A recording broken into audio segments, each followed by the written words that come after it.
North and South Korea might put together the daddy of all World Cup bids. Cristiano Ronaldo is becoming a daddy again. Newcastle might be getting a new daddy, and Neymar has the daddy of transfer values. Welcome to the Goalmouth, ladies and gents, your daily 5-minute-ish guide through the biggest stories in the beautiful game. My name is Ryan Bailey. Daryl and I have done the old British switcheroo again this week. You can catch him on Friday, but today is Tuesday, June 13th, and 3 years ago on this very day in Bahia, Brazil, the Netherlands formally ended Spain's time at the summit of international soccer with an emphatic 5-1 victory that featured Robin van Persie's iconic diving header. That was 3 years ago, but 13 years from now, we'll likely be in the midst of the 2030 World Cup. We don't know where that one's taking place, but if you thought hosts couldn't straddle the line of quirkiness and controversy any more than Qatar, then how about a joint bid from North and South Korea? According to several sources, a spokesman for South Korea's president said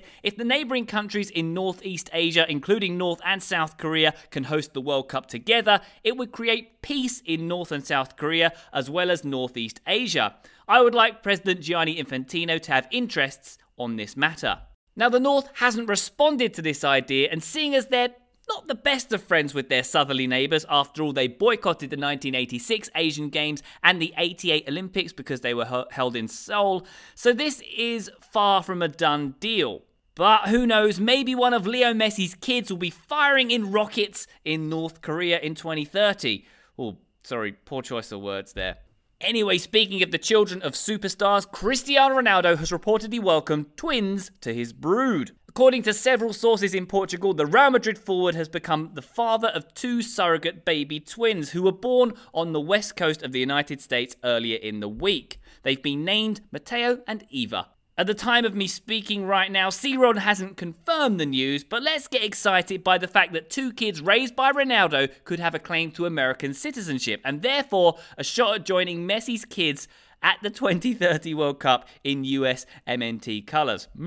Ronaldo's also a part of our third story today. Well, the surprising thing is he's not really a big part of our third story today. The CIES Football Observatory have pointed their giant football telescope at transfer values and worked out the exact value of every top player. Neymar is top of the list as the world's most valuable player at €210.7 million.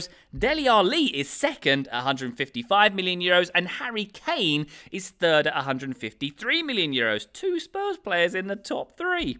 Messi comes in at 4th at €151 million, while Ronaldo isn't even in the top 10. He's in 11th at a paltry €112 million. Now, this list is a little bit strange. It values Raheem Sterling at €6 million more than Kylian Mbappe, and it says that Eric Dyer is worth more than Pierre-Emerick Aubameyang, Sergio Aguero, and Toni Kroos. Now, the Football Observatory explain their rationale and algorithm on their website. Check out the full list via the link in the Goalmouth email, the link to which is in the show notes. Of course, there are dozens and dozens and dozens of transfer rumours floating around right now, many of which involve Liverpool spending loads of money on players who ultimately won't play for Liverpool. But there's one big sale that might go down for an entire Premier League team. Sky are reporting that a Chinese consortium are interested in buying Newcastle. Well, it's possible something was lost in translation and they actually wanted to buy a Newcastle. That is possible, but Geordie fans will be very excited at the prospect of a takeover, which would mean the end of the reign of terror of Mike Ashley. He's the sportswear billionaire who's much maligned for the way he's run the club, of course, but not maligned for the millions and millions of pounds of his own money he's pumped into the club over the last decade. Funny that, isn't it? Stay tuned on this one. A Chinese takeover might just mean that the Magpies become a major European player once again, or at least a major team that spends a ton of money once again. And finally, some heartwarming news from Paris, where tonight France will host England in a friendly that you should probably only watch if you enjoy the punishing experience of watching England in a non-competitive environment. Prior to kick-off, victims of the Manchester and London terror attacks will be remembered, and it's been agreed that the Oasis classic Don't Look Back in Anger will be played as the players emerge, the song having become an anthem in the hours and days after the Manchester attack. This really is a lovely gesture from the French, who are reciprocating the treatment England gave them at Wembley a few days after the Paris attacks in 2015, when English fans held up tricolour colours and the team were led by a Liberté, Égalité, Fraternité flag.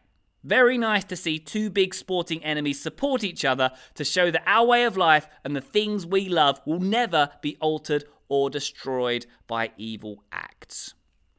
That's it for the Goalmouth today. Thank you so much for watching. George Qureshi will be in your ear holes tomorrow. Please check out the Goalmouth email if you haven't already. Please leave us a review on iTunes if you have the time and inclination. And if you haven't already, check out the Dirty Tackle podcast. It's even more fun than watching Sunderland under David Moyes. I promise you. Download it today from the place where you get podcasts. I leave you with today's Goalmouth top tip. If you want some fun this summer, start a Liverpool transfer rumour. It's the modern equivalent of the flaming bag of poop on the doorstep.